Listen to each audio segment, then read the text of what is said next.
Assalamualaikum warahmatullahi wabarakatuh. Saya Ges Halifah, salah satu pendengar Rasil yang cukup setia mendengarkan Rasil. Mengucapkan selamat menjalankan ibadah Ramadan pada seluruh pendengar Rasil. Semoga ibadah Ramadan kita diterima oleh Allah Subhanahu wa taala, dilakukan dengan penuh ketakwaan, kesabaran, keikhlasan, dan menjadi bermanfaat bagi kita semua. Salam.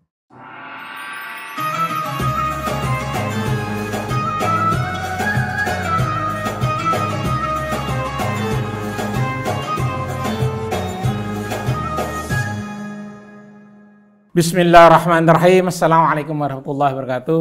Waalaikumsalam. Allahumma sholli ala sayyidina Muhammad wa ala ali sayyidina Muhammad. Alhamdulillah kita berjumpa lagi di pagi ini sebelum sahur dalam acara Sahur Bersama Tokoh. Kami sekarang sedang berada di tempatnya Ges Halifah di daerah Tebet ya. Kita sahur bersama di sini bersama Ges Halifah. Kalau Anda dulu suka menyaksikan dari musim-musim pemilihan gubernur, musim-musim pemilihan presiden itu, nah Ges Halifah selalu tampil, dibilang itu oleh medsos sebagai loyalis Anies Baswedan. Assalamualaikum Ges Halifah. Waalaikumsalam warahmatullahi wabarakatuh. Ente keberatan nggak bilang loyalis Anies Baswedan? Biasa aja ya. Kalau sebenarnya teman sahabatnya Anies ya. Dan kalau saya loyal pada Pak Anies, loyal bukan pada personalnya, tapi kepada gagasan-gagasannya yang konsisten diterapkan gitu loh. Karena kan gagasan-gagasan Pak Anies itu adalah yang kita diskusikan dari zaman kita kuliah. Dua hal utamanya adalah demokratisasi dan keadilan sosial. Dan selama ini kan menjadi wacana.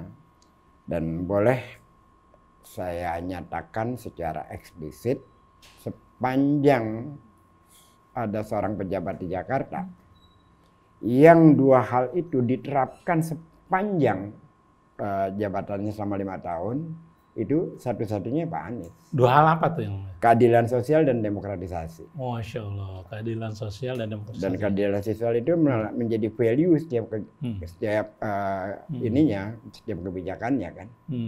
Jadi maka ketika Anies Baswedan menjadi gubernur, kan biasanya gini, tantangan pejabat itu selalu bermasalah dengan masyarakat kecil. Gitu lah. Menjadi penantangnya dia. Karena kebijakan-kebijakannya selalu mendahulukan kelas menengah. Misalkan contoh, ketika motor dilarang untuk melewati jalan Tamrin. Itu kan yang terkena imbas, selain pemotor, pengojek segala macam, para pemilik usaha di perumahan. Gitu loh. Karena mereka melakukan antaran setiap hari itu ternyata by data 400.000 lebih ke sepanjang jalan itu. Ketika kebijakan itu dilakukan, yang dirugikan kan rakyat kecil. Anies menghapus kebijakan itu. Karena menurut dia jalan itu adalah milik semua. Itu satu. Yang kedua, ketika ramai tentang penataan kaki lima. Jadi orang itu selalu, masyarakat kita terbiasa, kalau orang miskin yang berbuat salah, lalu diviralkan habis-habisan. Tapi kalau orang kaya, pemilik gedung, misalkan gini contohnya, kaki lima itu merebut jalan, lalu difoto, diviralkan. Orang miskin itu melakukan pelanggaran karena kebutuhan. Karena terpaksa. Kebutuhan. Dilarang hari ini, besok dia balik lagi. Kecuali dia mendapat solusi. Tapi kalau orang kaya melakukan pelanggaran, itu bukan karena kebutuhan, tapi karena kerakusan, keserakahan. Sanksi. Kalau orang miskin tidak bisa disanksi. Yang bisa adalah diberikan solusi. Karena itu kan persoalan kehidupan.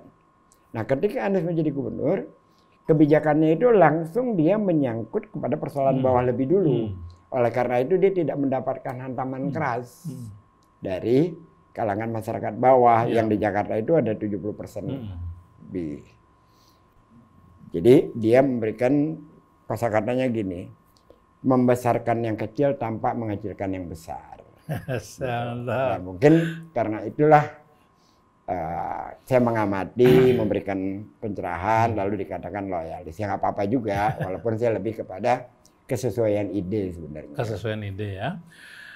Kalau seru tuh kalau di ILC atau di acara debat-debat di TV, kalau lawan bicara ngomong soal Jakarta, rada-rada sok tahu gitu, langsung bilang udik. Nah, Ges Khalifa mengenal Jakarta sejauh mana dan sejak tahun berapa mengenal Jakarta? Nongkrong di mana aja di Jakarta? Teman-teman ini yang nanya saya bingung jawabnya. Tahun Yang wawancara saya itu namanya Krisna Purwana, penyiar Prambors yang sangat dikagumi di masa itu. Dia bersama Ida Arimurti, Sis NS dan lain-lain. Tentu saja dia lebih kenal Jakarta daripada saya. Bahkan saking terkenalnya saat itu, apapun yang dikatakan menjadi trendsetter pada saat itu gitu ya. Jadi saya bingung jawabnya kalau nanya itu. Lebih pengalaman dia. Iya, tahu Gua Rama, tahu No Cengit, tahu deh. Tahu. Tapi itu udah mulai masa-masa akhir ya. Gua Rama. Ya lebih banyak kalau Gua Rama itu pengalamannya bukan ke Gua Ramanya. RR-annya. RR-annya sepanjang Bundaran HI sampai Jembatan Semanggi kan tuh putaran baliknya. Itu RR-an di situ. Jadi kalau Gua Rama itu kalau lagi kita diajak sama teman yang kaya baru bisa masuk. Kalau nggak nyampe dompet kita masuk Gua Rama. Nggak nyampe ya. Dulu seseorang tuh kalau dibilang hebat, update itu kalau jaketnya banyak badge camping dari berbagai. Karena ada event-event itu. Pokoknya kalau tiba ada event camping, Rumpang Trail apa Jambore Palajaya mesti ikut. Yang paling banyak badge-nya ngalamin juga nggak jadi apa pencinta alam? Saya ngalamin. Kalau SMA 7 kan koi ya? Iya, saya mengalami. Jadi itu panjang itu saya ikut lama itu ya. Bahkan saya dari SMP. Oh. Saya ikut itu dari SMP. Kalau Gunung Gede, Pangrango ya paling 1 bulan paling tidak 1 kali. Oh, pernah nginep di rumah Nek Komeng dong ya? Nek Komeng, Mang Udin, di bawah itu. Jadi kan kita bahkan dari Jalan Raya Cibodas itu ke atasnya kan ada angkot. Karena pengen ngirit, nah itu ke atas itu jalan kaki tuh. Iya. Jalan kaki sampai situ. Jadi yang saya ikuti itu kegiatan Imada ya. Imada selama itu. Kalau itu kita lomba naik Gunung Gede, lewatnya bukan lewat bypass, lewat Rumpang yang 45 derajat. Rumpang Trail. Terus sampai di atas nanti kita melewati kawah tuh. Kandang Badak. Kandang Badak. Enggak lewat Kandang Badak kalau Rumpang. Oh, enggak.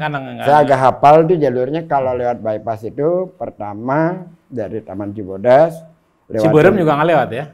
Ciberem ke kanan. Jadi kalau itu kita lewat, kalau yang lewat biasa bypass. Ciberem, habis Ciberem Kandang Batu, Air Panas, Kandang Badak, Jembatan Setan, baru Puncak. Oh, Jembatan Setan. Turunnya baru Lembah Mandalawangi. Iya. Dan kesananya naik truk kita, naik. Tapi kalau lewat Rumpang itu nggak ngelewati hal seperti itu, terus aja naik. Medannya lebih berat daripada yang kita sebut jalan bypass itu. Ada hal lainnya lagi yang sering saya ikuti itu gerak jalan dari Rengas Dengklok sampai Jakarta. Oh iya tuh. Rengas Dengklok itu dilakukan sekitar tahun 78-79 lah. Yang sering terlibat itu teman-teman Mapalaui, Rudi Badil, Herman Lantang dan lain-lain. Joni Tape. Ya. Lainnya lagi saya ikut juga nyusur-nyusur galur Mapai-Mapai Tapak. Itu kegiatan yang dilakukan oleh Wanadri. Selebihnya naik Gunung Tampomas, terus naik Gunung Merapi, banyak lah ya, gitu-gitu dulu. Iya dulu ini banget ya. Iya. Kalau sekarang nggak, anak-anak sekarang mencalami masih kayak dulu nggak ya? Beda sekarang, interestnya beda ya? Interestnya agak beda. Oke, Iwan dan Nawat masih di acara Sahur Bersama Tokoh. Sekarang kami sedang berada di tempatnya Ges. Di sini juga ada Akbar sama Damar. Akbar dari Damar sedang PKL, juga tentu saja Abi Agus. Nah, Bang Ges juga saya perhatikan sangat appreciate kepada musik-musik Melayu. Iya. Sampai bukan konser musik Melayu di Ancol ya waktu itu ya. Sampai 12 kali sudah. Kenapa kok seleranya agak-agak toku atau gimana tuh? Jadi gini, musik Melayu itu menurut saya bukan sekedar musik ya. Dia merupakan ekspresi dari sebuah peradaban. Melayu itu. Dan lirik-lirik Melayu itu metaforanya kuat. Menjadi puisi yang dilantunkan gitu kan. Dan di dalam musik Melayu itu ada etik. Ada etika. Dan sayang kalau itu tidak ditumbuh kembangkan. Oleh karena itu saya membuat Jakarta Melayu Festival bermula dari tahun 2012 sampai 2022 kemarin. Jadi tiap tahun terus saja nggak pernah berhenti. Terkecuali 2020 dan 2021 karena COVID kan. Banyak peminatnya. Alhamdulillah, alhamdulillah ya, peminatnya banyak. Tapi ketertarikan saya itu lebih kepada menumbuh kembangkan budaya Indonesia yang namanya budaya Melayu, sebenarnya gitu ya. Dan bukan hanya musiknya, kita sering juga membuat kegiatan diskusinya mendalami tentang budaya Melayu itu sendiri. Seperti lagu dari Suhaimi Muhammad Zain, Pak Ngah itu. Pak Ngah. Tapi dia kalau orang Malaysia dia. Iya, tapi kalau di Indonesia itu yang menjadi mahkota dari lagu Melayu itu Effendi. Ya, Said Effendi, tetapi pengarangnya bukan Said Effendi. Dilantunkan oleh Said Effendi. Judulnya Seroja. Seroja. Tapi pengarangnya itu adalah Husin Bawafi. Husin Bawafi itu menulis lebih dari 200 lagu. Husin Bawafi itu. Salah satunya Seroja. Ada juga Melati di Sanggul Jelita. Dan mungkin banyak orang yang belum paham. Seroja itu bukan nama bunga. Seroja itu adalah, maksudnya gini. Orang Jakarta itu kalau ingin membeli melati yang sudah dironce jadi satu itu namanya seroja. Oh, gitu. Jadi seroja itu adalah melati yang sudah dironce gitu. Bisa melati seronce. Nah, itu seroja. Kalau ciri khas musik Melayu itu apa sih? Drum ada ya? Keyboard? Lebih kepada akordeon, biola, sama gendangnya itu gendang yang besar tuh. Gendang tampak gitu. Besar itu. Dan Melayu itu banyak dipengaruhi oleh Arabian music. Itu kan Arab, Latin, Spanyol itu kan sangat dekat. Musiknya, perjalanan masa lalunya dekat itu. Ada yang judulnya Gerimis Mengundang, itu cerita apa itu? Itu ini aja lagu lama biasa ya, tapi yang saya ingat itu lagu judulnya Kutanam Selasih. Selasih. Itu kutanam selasih, kutanamkan di ujung halaman itu kan. Tapi liriknya kuat sekali. Kutanam selasih, kutanamkan di ujung harapan. Jadi di ujung harapan. Sebuah kosakata yang sangat kuat sekali, menggetarkan gitu loh. Jadi lebih kepada kalbu gitu. Tentang musik Melayu itu selalu kuat dengan pesan-pesannya. Kuat dengan pesan-pesannya. Dan hampir sama dengan musik-musik Arab ya. Arab itu kan juga kuatnya di lirik ya. Misalkan lagunya Kazim El Sahir yang penulis liriknya itu Nizar Kabani. Itu sangat amat kuat dalam penulisan lirik. Selalu dalam bahasa Indonesia apa juga ada dalam bahasa Arab? Dulunya musik Melayu itu awalnya itu orkes gambus. Oh, begitu. Awalnya musiknya gambus, lagunya Arab, bahasanya Arab. Lalu mengalami perubahan, musiknya gambus, liriknya mulai bahasa Melayu. Gitu loh. Mulai muncul orkes Melayu. Dulu belum ada orkes Melayu. Tariannya bukan Japin tapi ya? Japin. Oh, tariannya Japin. Japin. Zapin. Kemudian kan Zapin kan menjadi fenomena di mana-mana di Indonesia ini dengan banyak kata yang berbeda isinya sama Zapin. Kalau misalkan di Indonesia Timur jadi Jipen, di Sumatera tetap Zapin, ada lagi yang jadi Jepen gitu lah. Tapi Zapin. Musik Melayu itu berkembangnya dari Sumatera Utara ya, dari Sumatera Medan, Utara, Medan, Jakarta Riau. sendiri tidak ya? Jakarta masuk Melayu kuat sekali, lalu kemudian mengalami perubahan ketika film-film India itu memasuki Indonesia. Dimulai dengan film Anari. Tahun 1953. Rivoli. Iya. Lalu berubahlah gendang rampak itu menjadi gendang dangdut itu. Jadi film India itu menjalar kemana-mana. Mulailah musik Melayu mengadopsi musik-musik India. Hingga akhirnya di tahun 60-an itu banyak sekali udah sebenarnya itu sudah masuk ke arah mulai ke dangdut ya. Yang lagunya lagu Indonesia, tapi sebenarnya aslinya itu lagu India gitu loh. Lagu aslinya. Banyak sekali kalau kita lihat di YouTube, tinggal dibuka aja. Iya, beberapa lagu jadi kita juga. Pengaruh India itu besar sekali besar, di awal. Baru kemudian di tahun 74 atau berapa, Oma Irama melakukan revolusi dengan grup sonetanya menjadi dangdut. Nah itu kalau dangdut itu menjadi world music gitu, segalanya masuk, rock masuk, apa semua masuk. Kapan bikin ini lagi nih? Agustus biasanya. Jadi jiwa kemerdekaan itu kita isi dengan konser Melayu. Sekarang artis-artis Melayu sih masih ada ya? Nggak terlalu banyak banyak, tetapi yang muncul ke permukaan itu generasinya itu masih yang lama ya. Seperti Iyeth Bustami, Darman Ismail. Ada lagi yang muncul belakangan itu Alvin Habib. Ada juga Nong Niken. Gitu. Tapi kemunculan itu nggak terlalu banyak. Oke.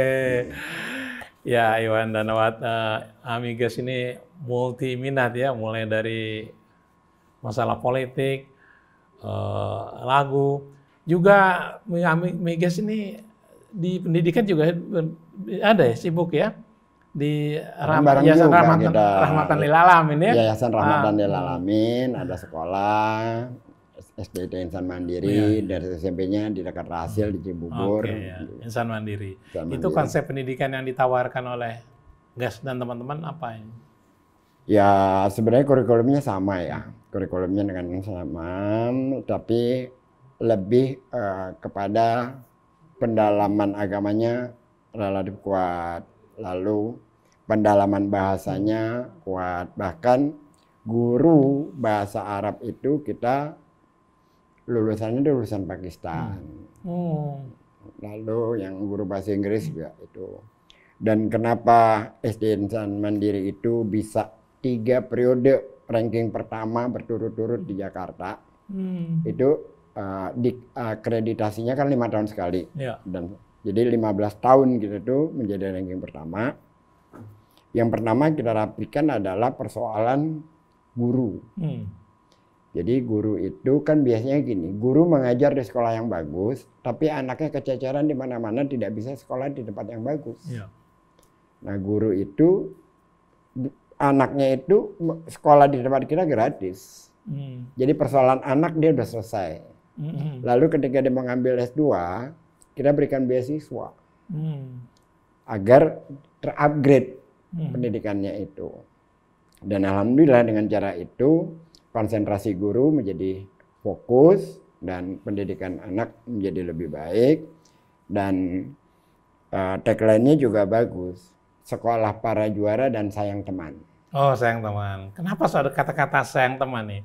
Karena kompetisi itu kita berikan, tetapi saling menyayangi juga harus. Jadi kita berikan ruang kompetisi di antara anak-anak itu, tapi juga tetap harus menyayangi sesama teman. Bahwa setiap anak punya potensi masing-masing gitu juga. Makanya kalau datang ke SD Insan Mandiri, itu lemari udah nggak muat lagi dengan piala. Penuh sekali itu pialanya. Insan Mandiri Cibubur. Pialanya macam-macam gitu. Tapi ironi ya, sekarang nih banyak anak-anak ngelawan sama gurunya ditantangin berantem, buka baju, gimana itu, Amiges? Tradisi kedisiplinan itu kan sebenarnya berawalnya kan dari rumah. Jadi mengajar itu mendidik bukan hanya tanggung jawab guru, tapi juga tanggung jawab orang tua di rumah. Nah tentu saja hal semacam itu berkaitan dengan masalah moral, masalah moral dan sebagainya. Dan dalam soal pedagogi pendidikan itu menyangkut semua. Nggak bisa kita bicara tentang struktur pendidikan, kementerian, terus dinas pendidikan Jakarta, nggak bisa. Itu harus ada keterlibatan antara orang tua, murid, juga guru dan semuanya, gitu kan. Nah, saya kira hal-hal semacam itu sebuah fenomena yang tidak lumrah terjadi, tetapi karena digaungkan menjadi besar. Tapi saya yakin dan percaya bahwa yang baik itu jauh lebih banyak, yang disiplin itu jauh lebih banyak. Gitu. Jadi itu bukan sesuatu yang menjadi fenomena besar. Enggak. Karena diekspos saja seolah-olah. Nah, tapi yang lebih besar adalah exposure-nya. Karena kan semakin hari kan orang semakin baik ya dalam melakukan perubahan segalanya itu makin baik. Jadi enggak semakin buruk sih kira. Dan kalau Om Kresna ingat-ingat di zaman kita SMP SMA dulu ya, saya rasa ini bukan penelitian ya, tapi cuma asumsi saja bahwa penggunaan narkoba apapun bentuknya secara persentase mungkin lebih banyak di zaman kita SMA dibanding sekarang. Oh gitu? Persentasenya. Persentase? Ya kan? Tapi kan kualitas narkobanya yang jauh lebih kuat di masa sekarang. Lebih organik kali.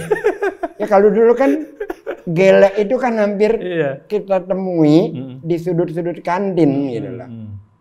Dan seperti menjadi biasa saja gitu lah. Dan hampir rata-rata tahu itu dan merasakan. Belum lagi kalau yang obat-obatan, rohib, apa segala macam gitu kan. Apalagi tuh, macam-macam lah gitu. Dan rata-rata kita berkenalan dengan hal-hal kayak gitu dengan teman kita yang seperti menjadi sangat biasa. Gitu. Banyak anak SMA yang gele tapi pintar juga di kelas.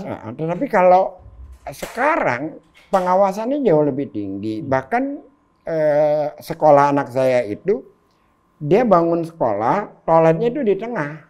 Oh, supaya jadi ada guru yang pengawas itu berada itu di gedung itu di tengah, jadi anak yang bolak-balik ke toilet itu ketahuan.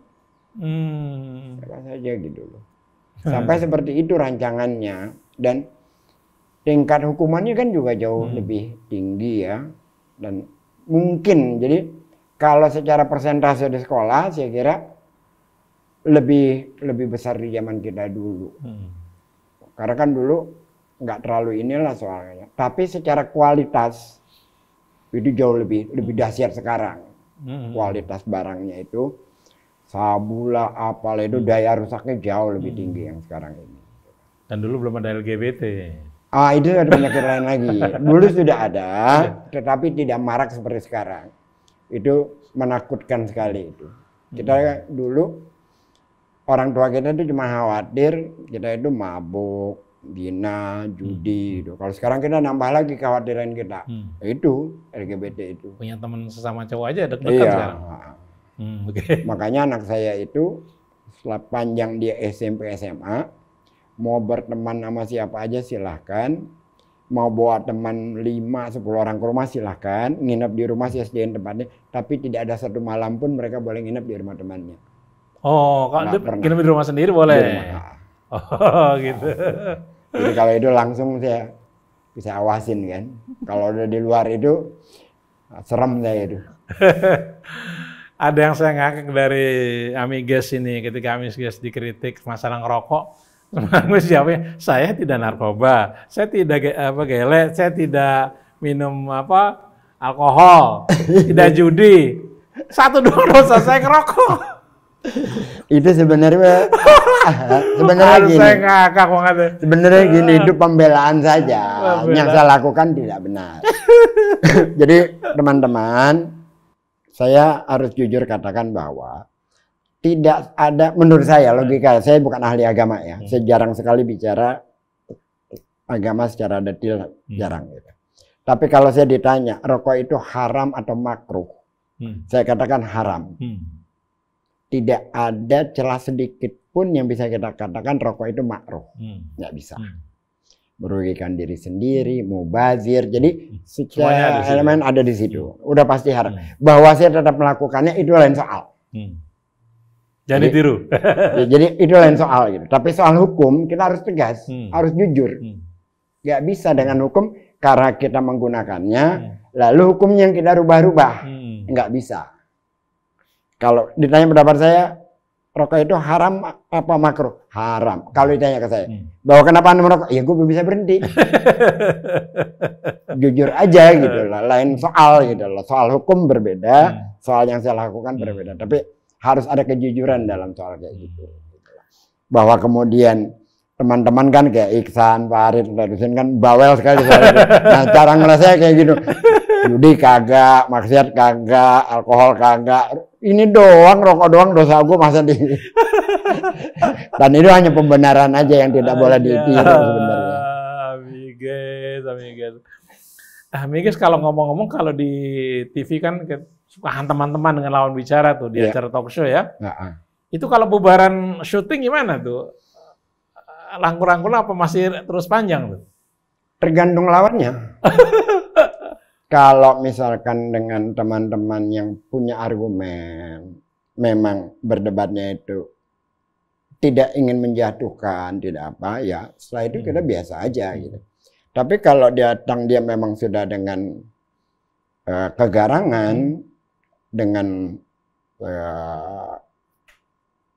alam bawah sadarnya itu sudah dengan kedengkian, ya sudah, biarkan saja. Gitu. Tapi kalau yang lain-lain, ya pulang biasa aja, saya ngobrol apa segala macam. Dan sebagian besar juga kan teman-teman lama kan.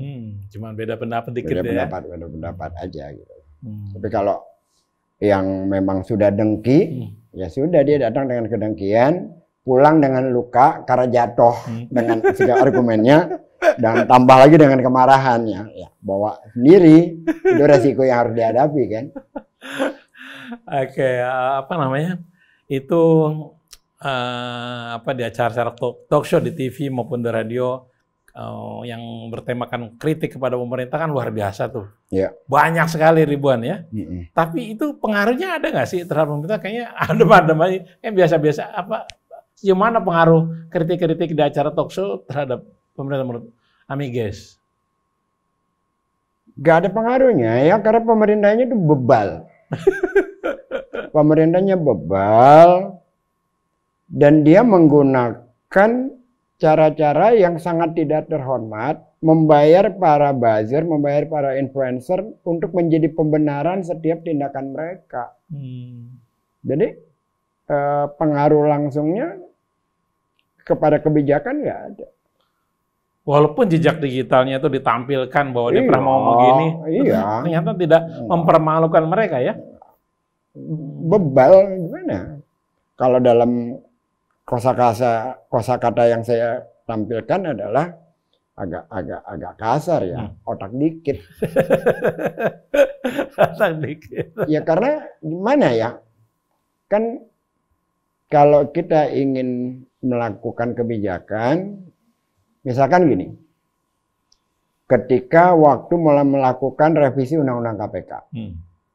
Ramai kan menjadi perdebatan publik karena ada tes wawasan kebangsaan, ada segala macam gitu kan. Lalu KPK kan dirubah menjadi ASN, langsung berada di bawah. Kan independensi KPK kan jadi berkurang jauh gitu kan. Itu sama juga mengkebiri atau ini kan KPK itu sendiri gitu kan. Ketika dia dikritisi, maka buzzer-buzzernya dan lain-lain itu mengungkap bukan hal yang substansial. Tapi yang dia bangun adalah narasi Taliban. Dan itu benar-benar digaungkan dan dibiayai. Hingga akhirnya revisi Undang-Undang KPK itu berjalan dengan mulus gitu. Lalu kita di medsos itu sibuk dengan membantah narasi Talibanisme yang nggak ada kaitannya secara langsung dengan revisi Undang-Undang KPK. Akhirnya terlupakan itu. Akhirnya itu satu. Yang kedua, pemerintah pusat pada saat di masa Anies, coba dilihat deh, setiap ada masalah di pemerintah pusat, pasti pengalihannya kepada Anies Baswedan. Misalkan begini. Saya lupa kasusnya. Ketika itu apakah Jiwasraya, Omnibus Law atau revisi Undang-Undang KPK. Saya lupa itu. Tapi itu selalu ada kaitannya. Ketika rame nih di pemerintah pusat, demo, maka dinarasikan ambulan bawa batu. Ambulan Pemprov DKI. Iya, iya. Rame seperti apa tahu. Sampai para ininya diperiksa. Itu omong kosong. Termasuk ini Rasil yang nggak boleh ngomong kasar ya. Tapi nggak bisa kata-kata lain saya gunakan untuk si bajingan Ade Armando. Emang bajingan itu manusia. Dia salah satu yang ikut menarasikan ambulan bawa batu itu. Padahal persoalan sebenarnya di pemerintah pusat. Tapi yang diserang adalah Anies dalam konteks itu. Jadi ada pengalihan isu. Itu selalu. Tema polanya selalu berulang. Dan sangat terbaca. Gitu. Jadi bukan bagaimana mengajak publik berdialog, menjawab secara tuntas pertanyaan publik. Bukan. Tapi membuat narasi baru. Yang tendensius kepada Anies Baswedan. Dan itu dilakukan juga oleh PSI. Partai Seputaran Ibu Kota itu. Itu doang macam-macam gitu. Artinya bahwa pemerintah pusat itu selamanya tidak pernah mau mendengar suara publik. Tapi sekarang tuh Anies tuh nggak cengeng segitu hanteman yang luar biasa. Apa yang membuat dia nggak cengeng? Pendidikan di rumah ya. Jadi solid pendidikan di rumahnya dia itu memang. Kuat sekali. Bahkan ketika hari terakhir pendaftaran Pilkada DKI tanggal 29 Agustus di Brawijaya semua sana, ketika Anies sudah dipastikan gagal nyalon, itu semua yang ada di sana itu menangis. Yang menenangkan, yang mengajak bergembira itu Anies. Padahal kan seharusnya dia. Wah, luar biasa, luar biasa. Jadi dengan ketenangannya, dengan apanya, bahkan dia keluar menjumpai wartawan itu mukanya nggak berubah. Semua nggak berubah. Luar biasa. Solid dia itu. Kedekatan dia kepada Allah barangkali itu ada pengaruhnya juga ya. Bisa jadi, itu salah satunya. Dan memang kan itu faktor mutlak di keluarganya. Wajib itu soal-soal spiritual semacam itu. Dan anak-anaknya juga pinter ya. Ya, anak-anaknya juga pintar.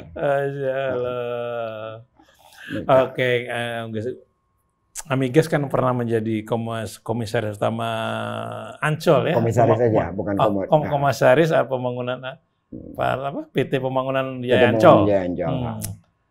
Apa yang Amigas lakukan untuk Ancol? Apa peran Ancol untuk masyarakat? Ada banyak ya, tapi bagusnya sih nanti ditampilkan aja di sini karena ada e-booknya. Itu ada buku yang ditulis oleh teman-teman Ancol. 34 orang karyawan menulis tentang saya. Oh iya, yang parkir yang dikasih waktu itu. Judulnya Gara-gara Guys. Oh. Jadi berbagai pendapat mereka tentang saya.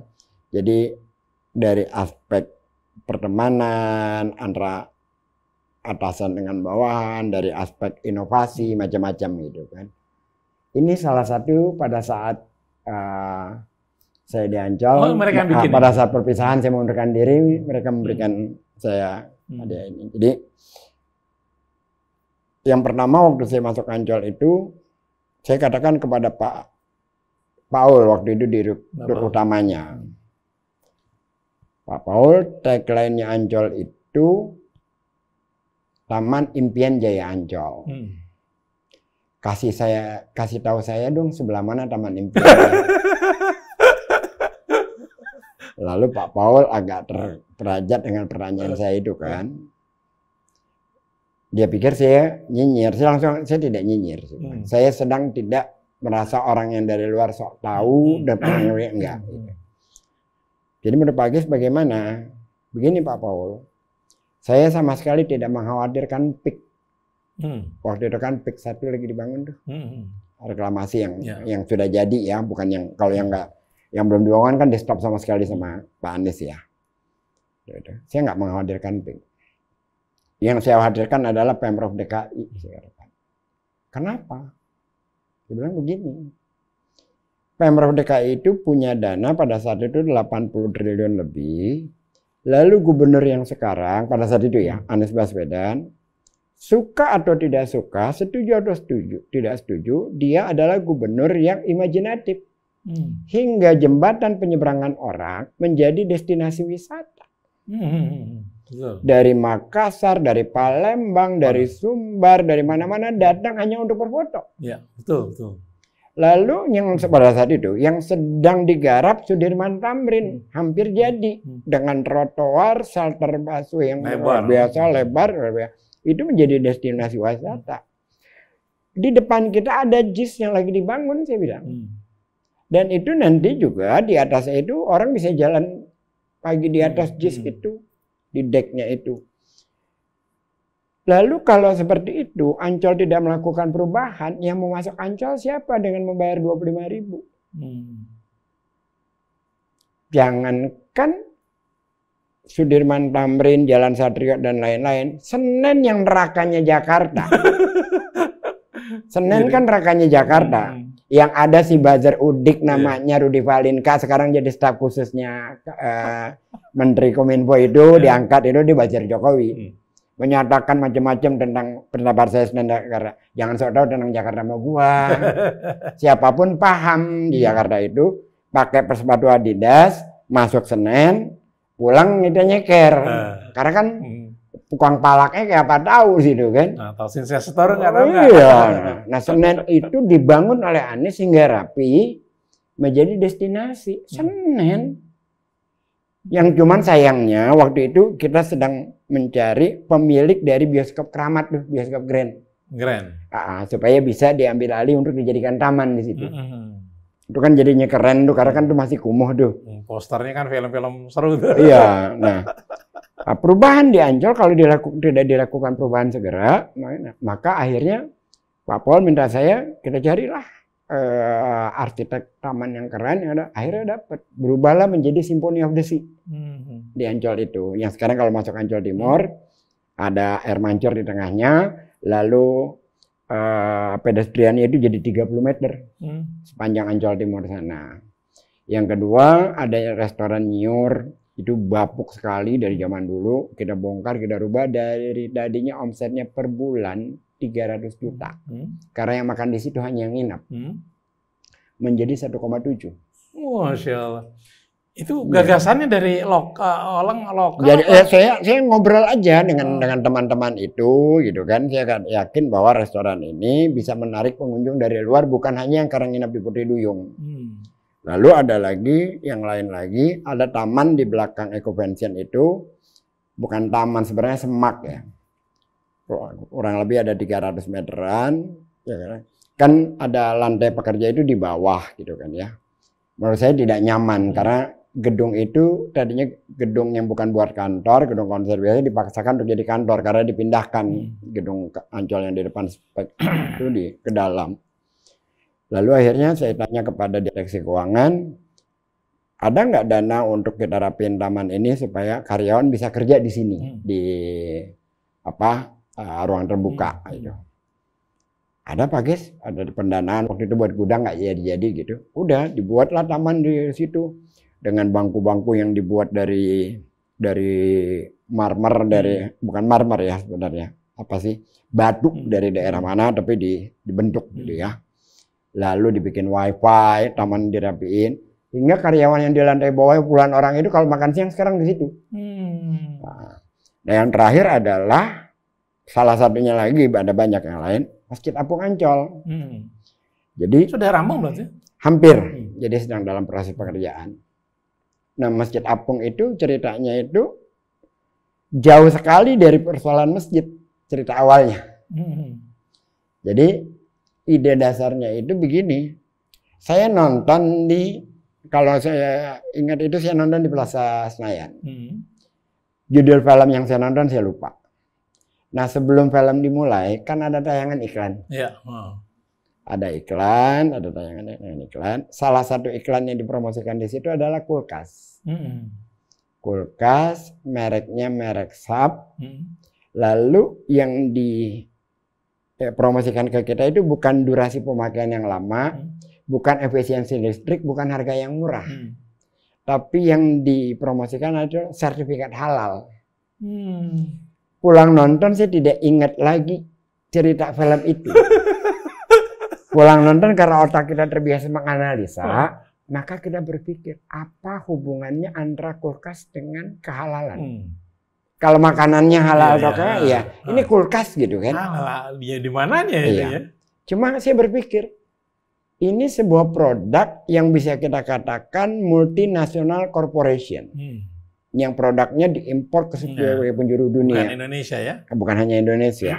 Lalu mengcapture konsumen muslim dengan sertifikat halal. Beriklan di bioskop 21 bintang 5 kan. Artinya mahal dan berarti ada pasarnya.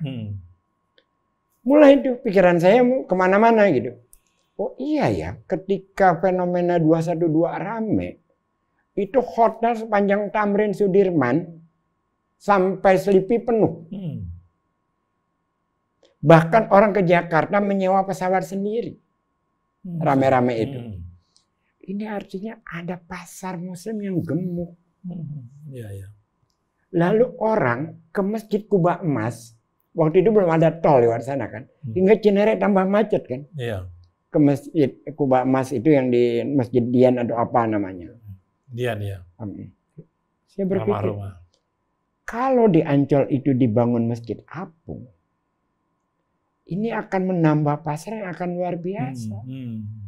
Karena kan saya ingat istri saya di rumah itu 2 minggu sekali atau 3 minggu sekali, minimalnya sebulan sekali, sama teman-teman pengajiannya itu entah di jalan kemana, entah ke Bintaro, entah kemana. Pasar itu kan di Jabodetabek aja 25 juta lebih. Betul. Itu baru Jabodetabek. Jadi kalau ini menjadi destinasi wisata religi, ini akan keren sekali. Nah ide itu saya sampaikan satu persatu. Tidak langsung dalam rapat. Saya bicara dengan Pak Paul, saya bicara dengan Pak Daniel Direksi Keuangan, saya bicara dengan waktu itu Pak Sahir, Pak Berto, satu persatu. Saya tidak kemukakan langsung dalam rapat, tidak. Setelah satu persatu itu, kan jadi bisa panjang kalau ngobrol gitu kan. Ya. Jadi paham yang saya maksudkan, baru dibicarakan dalam rapat. Nah ketika di dalam rapat itulah dilontarkan kembali, hari Rabu tanggal 27 Maret 2019, jam 11:45 diketuk Masjid Apung. Alhamdulillah, Masya Allah. Lalu groundbreaking lah di bulan November 2019. Masuk 2020 COVID berhenti total gitu loh. Tapi sekarang sedang dilanjutkan. Sekarang sedang dilanjutkan. Bahkan desain Masjid Apung itu sebelum didesain, saya meminta ini bukan hanya sekedar membangun masjid, tapi ada perjalanan sejarah yang digambarkan melalui arsitektur masjid itu. Karena Islam di Jakarta itu berkaitan dengan Laksmana Cheng-ho, dengan Turki Utsmani dan lain-lain.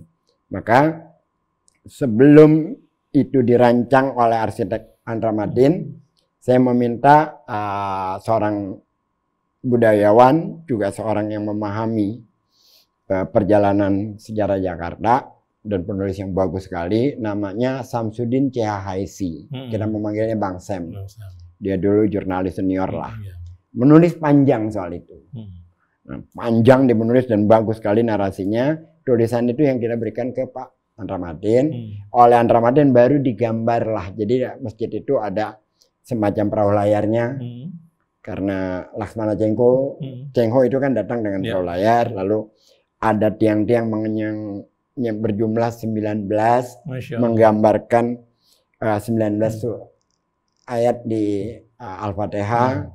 Lalu ada 25 apa menunjukkan 25 Rasulullah, ada macam-macam yang disimbolisasi dengan itu. Dan Jakarta Utara itu memang banyak sisa-sisa peninggalan sejarah. Misalkan begini, Cibitung. Pulau Bidadari itu di masa lalu itu kan tempatnya orang yang kolera. Kalau sakit ditempatkan di sana. Ya. Bukan kolera ya waktu itu apa? Bukan kolera apa waktu itu? Lepra. Iya, di sana. Lalu di pulau sebelahnya lagi, Onrus atau apa, itu tempat kalau karantina haji. Kan dulu orang pergi haji kagak pakai kapal pesawat. Iya, pakai kapal laut. Pakai kapal laut. 3 bulan. Jadi, kan di karantina dulu, itu kan. Lalu di dekat Ancol, masih dalam kawasan Ancol, ada kelenteng yang babi tidak boleh masuk. Babi tidak boleh masuk? Tidak boleh, makanan babi tidak boleh ada. Kelenteng. Kan mereka bagi dia lah. Karena di situ salah satu dari ininya Laksamana Cengho menikahi orang pribumi yang Muslim. Oh, gitu. Iya. Jadi ada sampai sekarang di kelenteng itu. Itu masih dalam kawasan Ancol, tetapi di luar taman rekreasi, gitu loh. Belum lagi ada benteng, belum lagi ada museum bahari, gitu loh. Nah, saya maksud Masjid Apung itu harus punya cerita dengan kaitan dengan berbagai hal di Jakarta Utara. Gitu. Jadi ada cerita sejarahnya. Konsep apungnya seperti apa sih? Apa tetap ada kakinya? Wah iya dong pasti. Kaki tetap. Ya, tetap. Tapi dia adanya di sana talpung gitu ya. Oke, jembatan. Sama lah kalau kita dari lagi umroh lalu kita ke Jeddah kan ada masjid masjid di Laut Merah itu. Warnanya putih.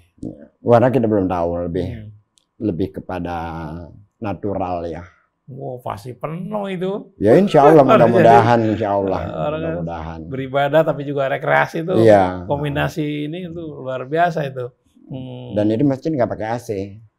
Oh. Jadi dibuat sirkulasi udaranya jadi bagus. Terus ada pembersihan air yang otomatis dari limbahnya itu tercuci dengan waktu itu rancangannya ya, saya nggak tahu sekarang seperti apa karena kan saya udah mengundurkan diri di Ancol. Ya, jadi ya ketika Amigas mengundurkan diri, udah berapa persen gagasan yang ada terlaksana di sana?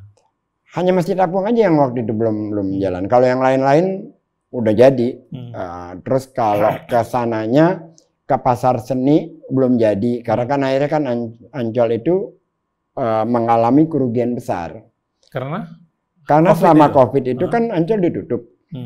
Bisnisnya Ancol kan bisnis pagar. Iya. Pagarnya ditutup nggak ada bisnis. Pagar dibuka baru ada bisnis kan gitu kan. Nah, Pak Anies kan waktu itu ketat sekali.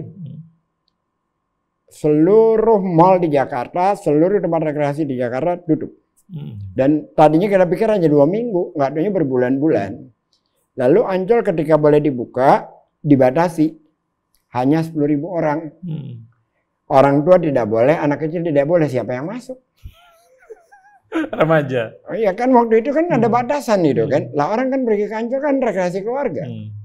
Sementara kos kan tetap jalan. Perawatan listrik jalan, perawatan taman jalan. Dupan alatnya harus tetap dijalankan. Kalau enggak kan berkarat. Biaya tiap bulan kan tetap itu 30 M kurang lebih itu tiap bulan. Nah selama 2 tahun kita mengalami persoalan yang maha dahsyat, maha luar biasa itu. Tetapi ada satu hal yang akhirnya mampu kita atasi. Tidak ada satupun karyawan tetap kita yang kita PHK, nggak ada. Di tengah situasi seperti itu. Masya Allah. Lalu ada banyak teriakan lah, kenapa Ancol rugi, kenapa Ancol rugi. Lah mestinya yang dipertanyakan kalau Ancol untung. Karena kalau Ancol untung pada saat itu sudah pasti laporan keuangannya nipu. Karena nggak ada satupun tempat rekreasi di dunia, dimanapun di dunia ini, yang mengalami laba ketika situasi COVID. Nggak ada. Kan semua tempat rekreasi memang ditutup. Yang cuman ada ketika COVID itu cuma di Indonesia. Ketika COVID mulai muncul di China sana, lalu presiden kita yang sangat luar biasa cerdas dan pintar, Pak Jokowi, mengatakan akan memberikan dana untuk para influencer untuk menarik pariwisata ke Indonesia. Itu kan cerdas banget itu Pak Jokowi itu, cerdas sekali. Ketika COVID sudah mulai belum masuk di Jakarta kan, di Indonesia belum. Dan mereka beranggapan Indonesia tidak akan terkena COVID karena iklimnya tropik, makan nasi kucing selesai. Kalau kata Mahfud MD cukup dengan goyang ubur-ubur dan macam-macam kan. Sementara yang hanya omon-omon, tidak bisa kerja kata mereka, komodak dikit, Anies Baswedan sibuk membaca jurnal internasional tiap hari, mengatakan ini harus kita waspadai, ini harus segera kita atasi, ini harus kita tracing, karena ini berbahaya, segala macam. Termasuk pemakaman khusus untuk... Udah belakangan, tapi awal sebelum COVID, Anies itu sudah berbicara berbahayanya, padahal sebelum COVID namanya Corona. Hingga dia akhirnya oleh yang bernama Abu Janda, menggunakan cara menyerang Anies lewat spanduk-spanduk di jalanan, jangan politisasi Corona. Karena Pak Anies langsung membuat website jakartacorona.id. Dari mulai hari itu dia membuat berapa orang yang terkena, berapa yang ini yang di rumah sakit, kan tiap hari itu. Hingga seluruh Indonesia melihatnya ke website Jakarta. Daerah lain belum melakukan. Dan semua yang diminta oleh Pak Anies dilarang. Tracing turis yang baru pulang dari Cina nggak dikasih dari imigrasi. Berapa turis Cina yang datang kemari nggak dikasih. Padahal dia ingin di tracing lebih dulu. Karena Jakarta ini kan setiap persinggahan dari mana-mana. Sebelum menyebar ke daerah mana-mana, Jakarta dulu kita tutup. Agar yang lain selamat. Tapi kan kita punya presiden maha cerdas. Di tengah COVID ingin membangkitkan pariwisata. Yang namanya Jokowi itu. Ya kita bisa nilai sendirilah. Bagaimana pengelolaan negara dan pengelolaan Jakarta. Sangat berbeda memang. Lalu Fahri Hamzah mengatakan, jangan ada lagi gubernur yang oposisi terhadap pemerintah pusat. Tidak ada, yang ada sebaliknya. Yang ada pemerintah pusat lah yang oposisi terhadap pemerintah daerah DKI. Terbalik gitu. Itu kan apa? Karena Fahri Hamzah sangat ingin ikut dalam kekuasaan. Narasinya dirubah gitu. Jadi tadinya kan dia sangat idealis. Dan belakangan menjadi sangat oportunis. Narasi-narasinya itu kan dia ikut menarasikan secara negatif tentang Anies karena ikut dalam rombongannya Jokowi itu. Itulah Fahri Hamzah. Jadi janganlah tertipu dengan seolah-olah dengan stempel Islam dia menjadi pemegang obor kita. Enggak. Saya tidak percaya dengan Fahri Hamzah 1 senti pun. Tapi Indonesia kok nggak pernah kehilangan isu, ada pagar laut, lalu sekarang bayar, sekarang ini nih apa Pertamax, oplosan, kenapa nggak berhenti, selalu aja ada ya? Kalau soal yang pemerintah sekarang ya, saya tidak mau komentar, karena saya sudah berpendapat sejak awal prosesnya busuk, akan melahirkan hal yang busuk. Jadi dari awal saya sudah katakan ini busuk. Bahwa kemudian muncul kebusukan ini itu adalah hasil dari proses. Jadi saya nggak perlu komentari, sudah apapun itu busuk. Gitu. Jadi saya nggak perlu komentari lagi. Dokumentasi dari awal jelas sekali itu di Rakyat Bersuara, pemerintahan ini busuk. Oke, Ges juga suka mengatur orang yang dianggap tidak toleran. Ges membuktikan bahwa di rumahnya tuh sama tetangga yang Cina tuh akrab banget. Ya kalau itu sih orang-orang dari, saya bilangnya liberal udik ya. Jadi mereka datang dari kampung yang homogen, lalu ngajarin kita anak Jakarta tentang pluralisme dan toleransi. Ya saya balik tanya siapa lu? Karena kan orang seperti Bang Krisna ini, seperti saya, dan lain-lain merasakan zaman kita kecil, habis tarawih, main galasin bareng sama siapa? Sama si Alyuk, sama Baong, Ahin, Aceh, Ahmad, teman-teman kita itu. Lalu, kalau lebaran, ibu kita menyuruh kita membawa ketupat ke tetangga-tetangga kita yang Tionghoa. Lalu kalau Imlek, mereka memberikan kita kue keranjang, Madodo, macam-macam lah. Dan kita tidak punya persoalan dengan itu semua. Bahkan kata pluralisme dan toleransi kita nggak kenal. Karena sudah inherent di dalam diri kita yang namanya hidup di Jakarta, sekolah di sekolah negeri, pada umumnya kita ya bertemu dengan semua kalangan gitu, dan itu tidak menghambat, tidak membatasi pergaulan gitu kan. Lalu pernah nggak di Jakarta ada gubernur non muslim? Pernah, Hengantung namanya. Hengantung ya. Dan nggak pernah ada persoalan. Lalu karena mereka ingin menaikkan, mempolariskan Ahok, lalu muncullah narasi-narasi seperti itu gitu. Hingga akhirnya sebenarnya menggunakan isu-isu macam itu mereka. Karena isu itu muncul di 2015 akhir, di 2016 awal. Mereka katakan lebih baik kafir tapi tidak koruptor daripada muslim tapi koruptor. Kan seolah-olah semua muslim koruptor. Anies pada saat itu di mana? Anies masih jadi menteri. Anies baru diresapel oleh Jokowi tanggal 27 Juli, hari Rabu. Mereka sudah mengkampanyekan Ahok dari mulai akhir November, akhir-akhir 2015 mereka sudah mulai mengkampanyekan, kan sudah mulai ada pengangkatan pilkada itu. Udah. Narasinya semacam itu. Lalu perempuan-perempuan pakai jilbab dikumpulkanlah. Dikatakan kami muslim, kami dukung Ahok. Siapa yang ingin mereka lawan? HPI yang segelintir itu. Tapi kalimat-kalimatnya yang digunakan generatif. Hingga akhirnya kita muslim yang moderat itu terkena imbasnya. Gitu loh. Nah itu yang dipertontonkan. Nah buat kita yang anak Jakarta, ini apa-apaan? Ngajarin kita pluralisme. Dari zaman dulu kita hidup bertetangga, main dengan main biasa aja. Kalau hari Minggu libur kita jemput teman-teman kita itu, saya ya, jemput mereka, nungguin mereka di gereja ayam Pasar Baru. Jadi apa persoalannya? Gitu. Kan mereka sendiri yang mau kemana aja deh. Jadi ngajarin kita gitu. Dia bilang ini liberal udik dasarnya. Oke, ini mungkin pertanyaan terakhir. Bagaimana Amigas kalau Lebaran tuh acaranya apa aja biasanya? Aduh.